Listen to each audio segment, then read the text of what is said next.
ये है तो क्या नाम उसका?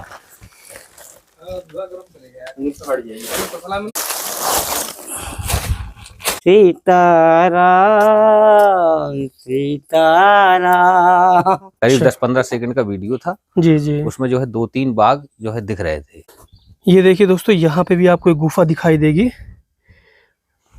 और ये देखिए इसमें इतनी जगह है कि एक आदमी आराम से रह के यहाँ पे तपस्या कर सकता है।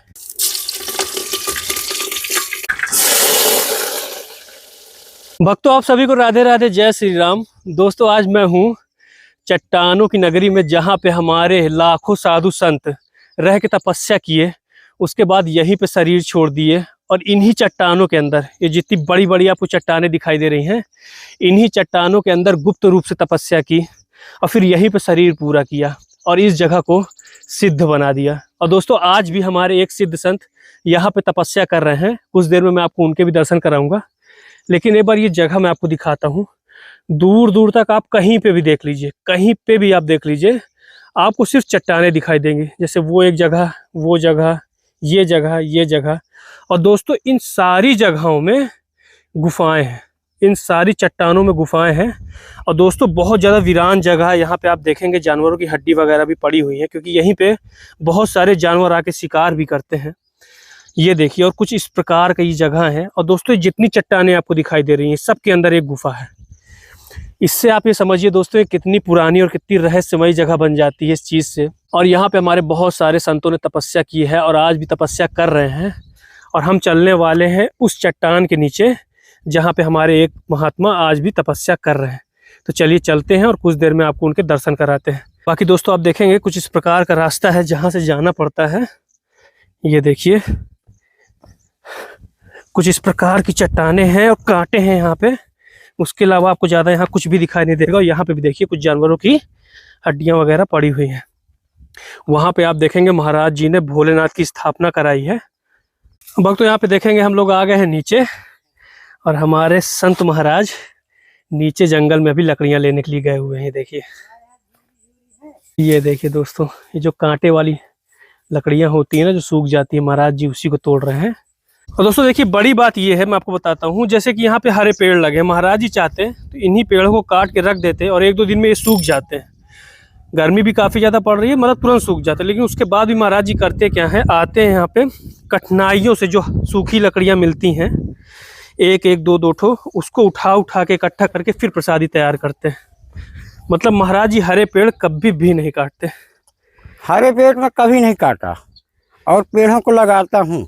बिल्कुल महाराज जी, लेकिन इनमें भी जीव है ना। बिल्कुल महाराज जी, बिल्कुल। और दोस्तों, अगर महाराज जी अगर यहाँ पे ना होते तो आप सीधा सीधा ये समझिए, जो आपको यहाँ पे हरियाली दिखाई दे रही है अगल बगल, ये यहाँ पे बिल्कुल भी ना होती। दोस्तों, आप देखेंगे यहाँ पे बहुत सारी ऐसी गुफाएं हैं जहाँ पे पुराने समय में हमारे साधु संतों ने कड़ी तपस्या की थी, और वो गुप्त हैं, मतलब उनको जानता कोई नहीं है। इसमें भी बरसात में पानी भी नहीं पड़ सकता है। अच्छा, ये गुफाएं आपको दिखाएंगे, ये सब त्यागी महाराज की गुफा रही। अब गुफा में कोई है, पब्लिक नहीं, तो ये देखिए, ये देखिए दोस्तों, यहाँ पे भी आपको एक गुफा दिखाई देगी। और ये देखिए, इसमें इतनी जगह है कि एक आदमी आराम से रह के यहाँ पे तपस्या कर सकता है। यहाँ बड़े पर्व है जी, और गुफाएं हैं, पानी बरसात का जितना होता बह जाता है उधर से। बिल्कुल महाराज जी, ऊपर नहीं आता होगा। हाँ, ज़्यादा नहीं पड़ता है। यहाँ सब गुफाएं हैं। चीज है, मैं देखा हूँ ये कि हमसे आज तक कोई जानवर नहीं बोला। डरते हैं, तो इस तरह के जानवर हैं यहाँ, अचानक आ जाते हैं।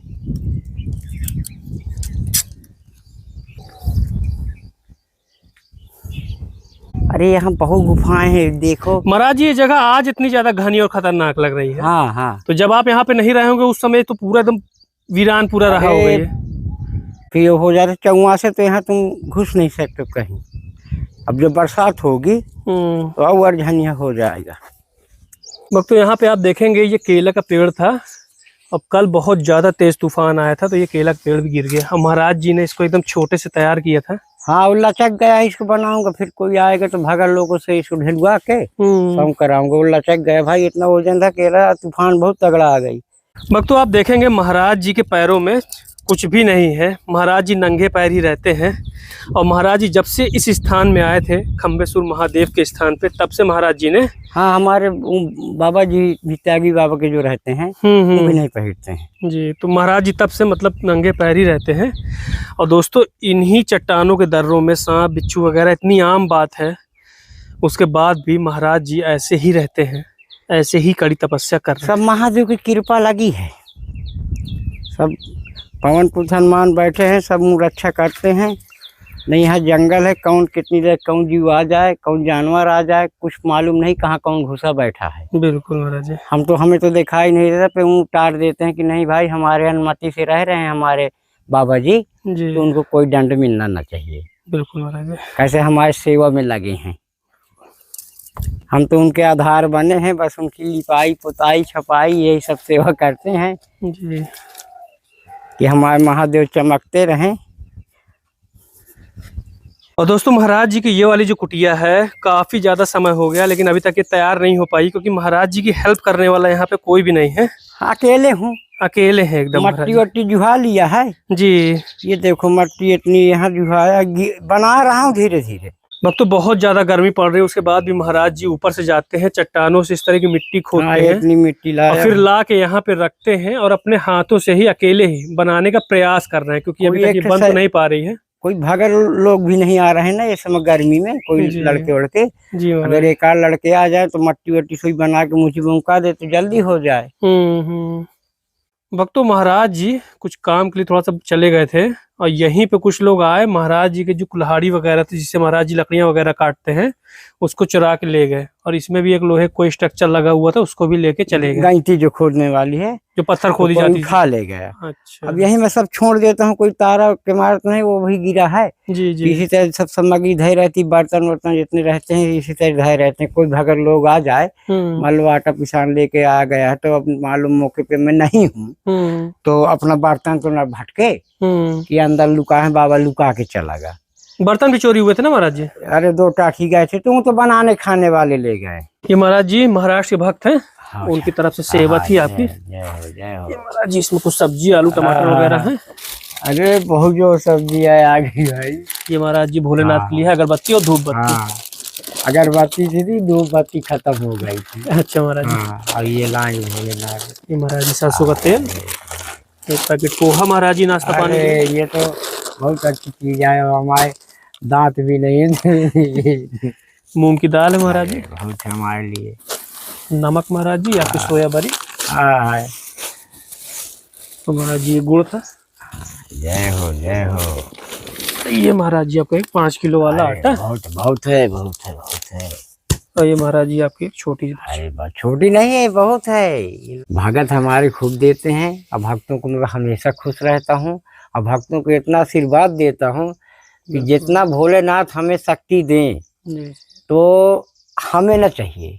हमारा भगत खुश रहा तो हम आयरन खुश रहा, भक्तों का जीवन बना रहे और परिवार बड़ा खुशी रहे, हंसता बोलता रहे, तब तो हमारी तपस्या सफल है। हम इसीलिए जंगल में पड़े हैं रातों दिन महादेव के बजरंग जी के आश्रय से कि सब मेरे भक्तों को बढ़िया शक्ति दो। महाराज जी क्या बनाएंगे आज प्रसादी में? सब्जी या टिक्कर बना ले। अच्छा। और अगर चावल बनाना हो तो बना दे। नहीं महाराज जी अपने हिसाब से जो आप बनाओ। दाल चढ़ा दे, जो इच्छा जो इच्छा करी हो मनवाही, दुर्लभ कुछ नहीं तो कुछ दुर्लभ न हो है जी। हमारे माता पिता थे, गुजर गए, अब कोई न बचा हमारे पास और हमारा कोई परिवार कोई शादी ब्याह हुई ना। फिर बाबा जी अपना पहले गांव में रहते थे, फिर वहाँ उसको डिस्टर्ब हुआ पूजा पाठ करने में, थोड़ा पूजा पाठ करने वाले ज्यादा हैं। अच्छा। फिर वो चले आए खम्बेश्वर। जब खम्बेश्वर चले आए तो फिर मैं आना जाना यहाँ लगा रहता था। अच्छा। मैं आता था उसी तरह घर से घर गृहस्थी से अपना चला आता था, घंटा 2 घंटा बैठता था, मेरा भी मन यहाँ लगने लगा। तो मैं बोला बका भाई यार मैं भी यार यहीं रहूं क्या, संत बन जाऊं? तो कहे नहीं तुम्हारे बस का संत बनना नहीं है। मैं कहा ऐसा नहीं है, पूजा पाठ तो हर इंसान कर सकता है, पागलों कर सकत है, तो मैं पागल समझ के रख लो। भाई भोले के पास सब तरह के तो रहे हैं। मतलब इसमें पानी और डालेंगे। अच्छा, महाराज जी का जो बर्तन है वो चूल्हे में चढ़ चुका है। अब कुछ देर में महाराज जी की प्रसादी तैयार होगी। आलू टमाटर की सब्जी और सोयाबीन की और टिक्कर।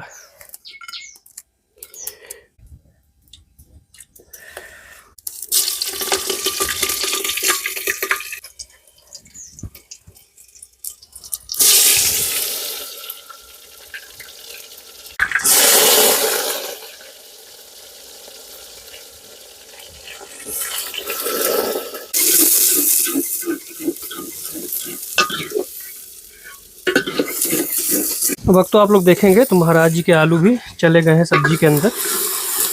ये देखिए, और कुछ इस प्रकार से महाराज जी भोजन प्रसादी तैयार करते हैं और भोलेनाथ को भोग लगाते हैं।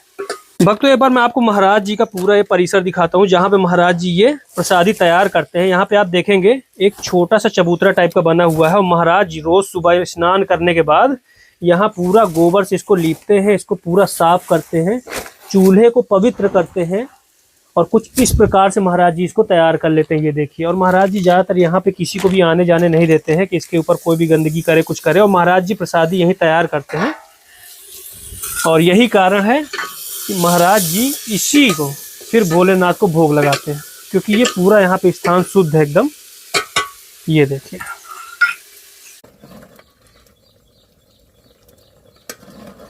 बर्तन में मुझे छोटी से वो चाहिए बड़वार, एक भगोना। अच्छा। और एक छोटी सी कोई बड़वार करैया। अच्छा, ज्यादा बड़ी नहीं। 4-5 पूड़ी या बस 2 टाठी, बस है, वो कुछ नहीं। अच्छा, मतलब जैसे भंडारा वगैरह होता है तो 4-6 लोग हो जाते हैं तो आराम से बन जाए। हो सीताराम सीताराम सीताराम सीताराम सीताराम, हो सीताराम सीताराम सीताराम सीताराम सीताराम। देखेंगे महाराज जी प्रसादी अभी तैयार ही कर रहे थे। जी जी। और महाराज जी के भक्त आए हैं बाहर से। जय जय सीताराम भैया। जय जय सीताराम भैया। कहाँ से आए भैया आप लोग? हम लोग यही थाने, मानिकपुर थाने में रहते हैं। अच्छा अच्छा अच्छा। और अक्सर यहाँ पे आते रहते हैं हम लोग बाबा के आशीर्वाद प्राप्त करने के लिए जी। और बाबा के हाथ का बट्टी चोखा और रोटी वोटी जो है हम लोग का आशीर्वाद के तौर पर मिलता रहता है। जी जी जी। और दोस्तों अच्छा देखेंगे आश्रम है यहाँ पे, त्यागी महाराज ने भी तपस्या की थी, बहुत कठिन तपस्या की थी, और आज हमारे महाराज जी भी यहाँ पे तपस्या कर रहे हैं। और जो दूर दूर से भक्त होते हैं हमेशा भोलेनाथ का आशीर्वाद लेने के लिए और महाराज जी का आशीर्वाद लेने के लिए इन जंगलों में आते रहते हैं। और बहुत ही पावन भूमि है चित्रकूट। तो भैया आप चित्रकूट में कैसा लगता है आपको? चित्रकूट में भैया बहुत अच्छा लगता है। हम वैसे रहने वाले बनारस के हैं। जी जी। उसके बाद भी चित्रकूट हमको काफी अच्छा लगा यहाँ का। अच्छा, तो क्या बनेगा भैया जी आज? आज भैया बनेगा बट्टी चोखा और दाल बनेगा, खीर बनेगा और अच्छा। शंकर भगवान का प्रसाद यही लगेगा। अच्छा चलिए ठीक है। बड़ी के है बढ़िया, इसमें कांडे भरा जाए, भरता टिकड़ा पकाना है और बाकी टिक्का उक्का तो मालूम में लगकर से कुछ पकवा दूँ, कुछ पकवा लूँ।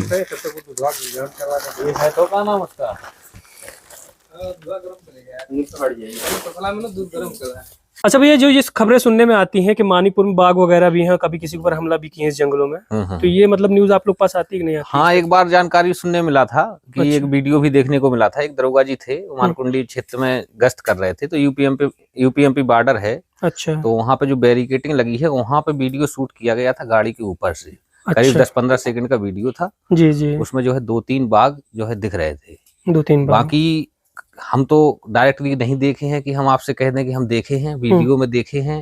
अब वो एआई के द्वारा किया गया है, किस तरीके से किया गया उसको तो नहीं कह पाएंगे, लेकिन ये कंफर्म है कि दरोगा जी और जो गाड़ी सरकारी वो उसमें जो है कि दिखाई दे रहे थे। हाँ, तो न्यूज वगैरह तो भैया आती रहती है और टाइगर रिजर्व भी यहाँ पे है ही है। जी जी जी जी। तो भक्तों मैं इसीलिए आप लोग से कहता हूँ, इसीलिए मैं कभी वीडियो में आप लोग को एड्रेस नहीं बताता हूँ कि आप लोग यहाँ पे अभी कभी आ जाए अचानक और यहाँ पे कभी जंगलों में भटकने लगे और कुछ यहाँ दुर्घटना घट जाए भैया, इसीलिए हम लोग मना भी करते हैं। नहीं, अक्सर ये है कि जैसे मान लो कि ये मानिकपुर क्षेत्र है, बहलपुरवा है और मारकुंडी है, तो अक्सर यहाँ जंगली एरिया है और लोग बाग भी इस चीज को सतर्क रहते हैं। जंगल में उतने ही समय जाते हैं जितना लोग जानते हैं, बाकी अदरवाइज ज्यादा घूमने का वहाँ लोग बाग वो नहीं करते हैं। और जो साधु संत वगैरह हैं तो उन लोगों को विधिवत जानकारी है, वो लोग अपना आश्रम में उतनी उस व्यवस्था से रहते हैं कि हमारे ऊपर कोई हमला ना हो सके। और बाकी पुलिस है और अन्य लोग हैं तो पेट्रोलिंग करते रहते हैं भाई, किसी कोई समस्या ना हो। बिल्कुल। बाकी 112 भी बनी है, अगर अदरवाइज कोई कॉल करता है तो 10 मिनट के अंदर हर हाल में उधर पहुंच जाती है। जो संभव मदद होती है वो कर सकती है। वन विभाग की टीमें भी हैं, टाइगर रिजर्व है तो वहाँ पे रेस्क्यू वगैरह चलती रहते हैं। जब जरूरत पड़ती है तो वहाँ पे शासन पहुंचता है। भक्तों अब लग रहा है भोलेनाथ को भोग। और महादेव आसन से आओ, भोग लगाओ, जो है पकवाओ, भक्तों को आशीर्वाद दो, इस तरह भगत